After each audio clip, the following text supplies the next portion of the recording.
ನನಗೆ ಮೊದಲಿಂದನೂ ಸೈಕ್ಯಾಟ್ರಿ ಅಂದ್ರೆ ತುಂಬಾ ಇಷ್ಟ. ಆ, ಬರವಣಿಗೆ ಮತ್ತು ಒಬ್ಬ ಓದುಗನಾಗೆ ನಾನು ಹೆಚ್ಚು ನನ್ನ ನೋಡ್ಕೊಂಡಿದ್ದು. ನನಗೆ ಜೋಗಿ ಸರ್ ಜೊತೆಗೆ ತೇಜಸ್ವಿ ಅವರ ಬರವಣಿಗೆ. ನಮ್ಮ ಮನೆಯಲ್ಲಿ 2 ಫೋಟೋ ಇದೆ. ನನ್ನ ಮೂಲ ಕಾರಂತಜ್ಜನ ಶಿಷ್ಯ.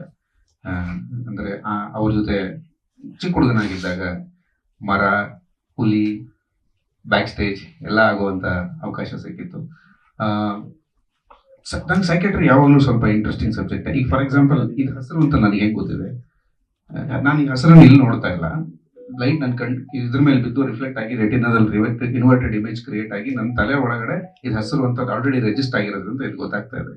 Because the whole experience of universe is within you. ನಮ್ಮೊಳಗಡೆ ಇರೋದು ಹಸಿರು, ಕೆಂಪು, ಒಳ್ಳೇದು, ಕೆಟ್ಟದ್ದು ಎಲ್ಲ.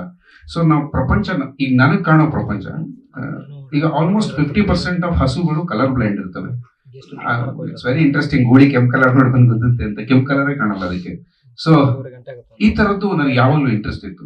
You have to write a story somewhere in between ಸತ್ಯ ಮತ್ತು ಕಲ್ಪನೆಗಳ ಮಧ್ಯದಲ್ಲೇ ನಮ್ಮ ಜೀವನ. ಯಾಕಂದ್ರೆ ಸತ್ಯ ಅಂತ ನಾನು ಅನ್ಕೊಂಡಿರೋದು ಕೂಡ ನಾನು ಕಲ್ಪಿಸ್ಕೊಂಡಿರೋ ಸತ್ಯಗಳೇ, ಅಥವಾ ನನ್ನ ಅನುಭವಕ್ಕೆ ಬಂದ ಸತ್ಯಗಳೇ. ಅದಕ್ಕೆ ನೀವು ಟೀಸರ್ ಅಲ್ಲಿ ವರ್ಡ್ ನೋಡಬಹುದು, in search of truth you only experience what you think is the reality. ಹಾಗಾಗಿ ಬಟ್ ಇದನ್ನ ತುಂಬಾ ಬೋಧನೆಯಾಗಿ ಹೇಳಕ್ ಹೋದ್ರೆ ಬೋರ್ ಹೊಡೆದು ಬಿಡುತ್ತೆ. ಹಾಗಾಗಿ ಇದನ್ನ ಇಂಟ್ರೀಗಿಂಗ್ ಆಗಿ, ಎಂಟರ್ಟೈನಿಂಗ್ ಆಗಿ, ಅಂದ್ರೆ ಜನ ಎಂಗೇಜ್ ಆಗುವಾಗೂ ಒಂದು ಕತೆ ಹೇಳಬೇಕು. ಅಟ್ ದ ಸೇಮ್ ಟೈಮ್ ಸ್ವಲ್ಪ ಒಂದ್ ಸಣ್ಣ ಸ್ಮೈಲ್ ಅಲ್ಲೂ ಮನೆಗೆ ಹೋಗ್ಬೇಕು.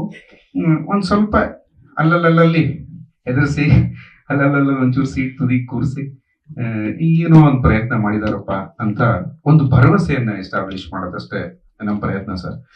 ಬಾಕಿದು ಜನಕ್ಕೆ ಹೇಗೆ ಇಷ್ಟ ಆಗುತ್ತೆ ಅನ್ನೋದು ಟೈಮ್ ಹೇಳುತ್ತೆ. ಬಟ್ ನಮ್ಗೇನಂದ್ರೆ, ನಾನು ಯಾವಾಗಲೂ ನಮ್ಮ ಟೀಮ್ ಕೇಳ್ತಿದ್ದೀವಿ, ತೋರಿಸುತ್ತೆ ನಮ್ಮ ಮರ್ಯಾದೆ ಉಳಿಯುತ್ತಲ್ವಾ ಅಂದ್ರೆ ಮರ್ಯಾದೆ ಉಳಿಯಾಗಿ ಸಿನಿಮಾ ಮಾಡಿದೀವಲ್ವಾ.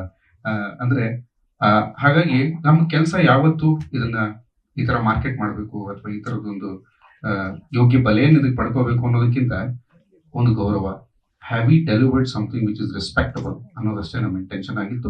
ಆ ಕಾರಣಕ್ಕೆ ಸೈಕ್ಯಾಟ್ರಿ ವಿಷಯ ಇಂಟ್ರೆಸ್ಟಿಂಗ್ ಇರೋದ್ರಿಂದ, ವಿಕಲ್ಪ ಅಂದ್ರೆ ಸಂಕಲ್ಪಕ್ಕೆ ವಿರುದ್ಧ ವಿಕಲ್ಪ. ಸಂಕಲ್ಪದಲ್ಲಿ ನಿಮ್ಗೊಂದು ಕ್ಲಾರಿಟಿ ಇರುತ್ತೆ, ವಿಕಲ್ಪದಲ್ಲಿ ಈ ಕಥೆಯ ಲೀಡ್ಗೂ ಕೂಡ ಅಲ್ಲಲ್ಲಿ ಕೆಲವೊಂದು ವಿಜುವಲ್ಸ್ ಕಾಣ್ತಾ ಇರುತ್ತೆ. ಅವ್ನ ಚೈಲ್ಡ್ಹುಡ್ ಅಲ್ಲಿ ಯಾವುದೋ ಒಂದು ಇನ್ಸಿಡೆಂಟ್ ನಡೆದಿರುತ್ತೆ, ಅದಕ್ಕೂ ಇದಕ್ಕೂ ಕನೆಕ್ಷನ್ ಏನು.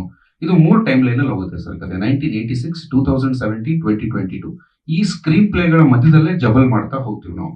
ಇದು ಹಳೇದ ಈಗಿಂದ, ಈ ಕನ್ಫ್ಯೂಷನ್ ಸ್ವಲ್ಪ ಕಾಡುತ್ತೆ. ಬಟ್ ಅದನ್ನ ವಿತಿನ್, ಈಗ ಮಿಥುನ್ ಹೇಳ್ದಂಗೆ old and release screen play ಅಲ್ಲಿ ವಿತಿನ್ 10 minutes 12 minutes ನಾವು ಅದನ್ನ ರಿವೀಲ್ ಮಾಡ್ಬಿಡ್ತೀವಿ. ಓಕೆ, ಇದನ್ನ ಅಲ್ಲೇ ಹೇಳಿದಾನೆ. ಸೊ ಈ ತರದೊಂದು ಪ್ರಯತ್ನ ಮಾಡ್ಬೇಕಿಲ್ಲ ಅಂದ್ರೆ ಮತ್ತೆ ಎದೋ ಬಿಡ್ತಾರೆ. ಇಲ್ಲ, ಅಷ್ಟು ತನಕ ಕಾಯ್ಬೇಕಲ್ಲ ಸರ್. ನಮ್ಮ ಸಿನಿಮಾದಲ್ಲಿ ಗೋಡೆ ನಾರಾಯಣ ಹೆಗಡೆ ಅಂತ ನ್ಯಾಷನಲ್ ಅವಾರ್ಡ್ ವಿನ್ನಿಂಗ್ ಯಕ್ಷಗಾನ ಕಲಾವಿದರೊಬ್ಬರು ನಡೆಸಿದ್ದಾರೆ. ಅವ್ರಿಗೆ ಈಗ 91 ವರ್ಷ. ಅವ್ರನ್ನ ಆಕ್ಟ್ ಮಾಡುವಾಗ 89 ವರ್ಷ. 89 ವರ್ಷದಲ್ಲಿ ಯಕ್ಷಗಾನ ಮಾಡಿದ್ರು. ನಾ ಮಾಡ್ತೀವಿ ಅದನ್ನ. 14 ವರ್ಷ ಯಕ್ಷಗಾನ ಮಾಡಿರ್ಲಿಲ್ಲ ಅವರು. ಈ suffered from paralysis, but still ನೀ ಹೇಳ್ತೀನಿ ಅಂದ್ರೆ ನಾ ಮಾಡ್ತೀನ ಅಂತ. ಅದೊಂದು ಭಾಷೆ ನಮ್ಮ ಕಡೆ, ಹವ್ಯಕ ಭಾಷೆ. ಮಾಡ್ತೀವಿ, ನೀ ತಲೆ ಕೆಡಿಸ್ಬೇಡ ಅಂತ ಹೇಳಿ ಮಾಡಿದ್ರು. ಸೊ ಈ ತರ ತುಂಬಾ ವಿಶೇಷತೆಗಳಿದೆ. ಸೊ ಬಟ್ ಮುಂದಕ್ಕೆ ಇನ್ನು ಮುಂದಕ್ಕೆ ಹೆಚ್ಚು ಹೆಚ್ಚು ಕಂಟೆಂಟ್ ಗಳನ್ನ ರಿಲೀಸ್ ಮಾಡ್ತಾ ಹೋಗ್ತೀವಿ. ನಿಮ್ ಸಪೋರ್ಟ್ ತುಂಬಾ ಮುಖ್ಯ. ನೀವು ಯಾಕಂದ್ರೆ ಇದೆಲ್ಲ ನಮ್ಗೆ ಹೊಸ್ತು. ನಾವು ಸರಿಯಾಗಿ ನಡ್ಕೊಂಡು ಸರಿಯಾಗಿ ಮಾತಾಡೋದು, ನಿಮ್ಮ ಪ್ರಶ್ನೆಗಳು ಉತ್ತರ ಕೊಟ್ಟು ಇಲ್ವೋ ನನಗೆ ಗೊತ್ತಿಲ್ಲ. ಏನಾದ್ರು ತಪ್ಪಿದ್ರೆ ಕ್ಷಮಿಸಿ. ಡೈಲಾಗ್ ಅದು, ಹೊಟ್ಟೆಗೆ ಹಾಕೋಬಿಡಿ. ಸೊ ಹೊಟ್ಟೆಗೆ ಹಾಕೊಂಡು ಒಂದ್ ಸ್ವಲ್ಪ ಅಲ್ಲಲ್ಲಿ ಎಲ್ಲೇನ್ ಸಾಧ್ಯನೋ ಒಂಚೂರು ನಮ್ಗೆ ಹೇಳ್ಕೊಟ್ಬಿಟ್ಟು ಒಂಚೂರು ಹೇಳ್ಬಿಡ್ರಿ ಸರ್ ಅಂತಾರಲ್ಲ, ಹಂಗೆ ಒಂದು ಮಾತು. Okay, so thank you very much.